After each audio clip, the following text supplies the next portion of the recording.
রুদ্র একটি ঐতিহ্যবাহী ঘরোয়া স্ত্রী চেয়েছিলেন। সেখানে তসলিমা চেয়েছিলেন স্বাধীনতা, মত প্রকাশের অধিকার এবং তাঁর সৃষ্টির জন্য কিছুটা জায়গা। মতান্তরের জন্য শীঘ্রই তাঁরা আলাদা আলাদা ঘরে বাস করতে শুরু করলেন। অবশেষে 1986 সালে একদিন তাঁদের বিচ্ছেদ ঘটল।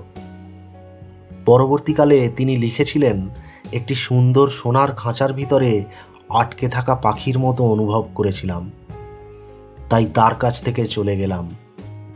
কোনো তিক্ততা নেই, পড়েছিল শুধুই শূন্যতা।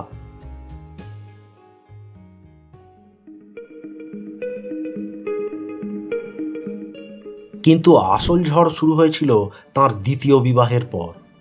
1990 সালে বাংলাদেশের একজন জার্নালিস্ট নইমুল ইসলাম খানের সাথে তাঁর বিবাহিত জীবন শুরু হয়। নাসরিন তাঁর লেখায় এই ব্যক্তিকে কোনো আইনগত কারণের জন্য জাফর ছদ্মনামে উল্লেখ করেছেন।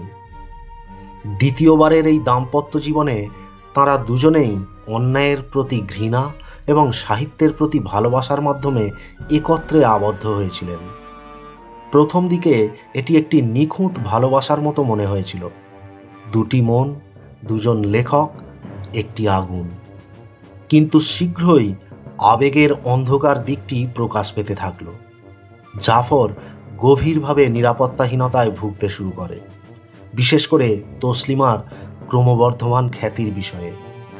সে তাঁর সাফল্যকে উপহাস করতে শুরু করেছিল, তাঁর আনুগত্য নিয়ে সন্দেহ প্রকাশ করেছিল এবং তাঁর বিরুদ্ধে অন্যান্য সহকর্মী বুদ্ধিজীবীদের সাথে তাঁর অবৈধ সম্পর্কের অভিযোগ করেছিল। পরে নাসরিন তাঁর স্মৃতিকথায় লিখেছিলেন, সে স্ত্রী চাইতো না, সে নিয়ন্ত্রণ চাইতো। একবার সে আমাকে চিৎকার করে বলেছিল, তুমি বিখ্যাত হতে পারো, কিন্তু তবুও তুমি আমার স্ত্রী, এটা ভুলে যেও না। এটা অসহনীয় হয়ে উঠল। তাঁর বাড়ি হয়ে উঠেছিল আরেকটি যুদ্ধক্ষেত্র, যেখানে শব্দ ছুরির চেয়েও গভীরভাবে আঘাত করে। আর তারপর ভেঙে পড়ার সময় এসে গেল। শেষ লড়াইয়ের পর রাগে কান্নায় তাকে ভাসিয়ে দিয়ে সেখান থেকে চলে যায় জাফর। তাসের ঘরের মতো ভেঙে যায় তার দাম্পত্য জীবনের দ্বিতীয় খেলাঘর। এক অব্যক্ত বেদনায় ভারাক্রান্ত হয়ে তার বিয়ের দিন পরা লাল শাড়িটি বের করে নিয়ে আসেন বাড়ির উঠোনে। নিস্তব্ধ সেই নিশুতি রাতে একটি দেশলাই জ্বালিয়ে সেটাকে পুড়িয়ে ফেলেন নিজের হাতে। যন্ত্রণাকাতর চোখে নিষ্পলক দৃষ্টিতে চেয়ে থাকেন তাঁর সেই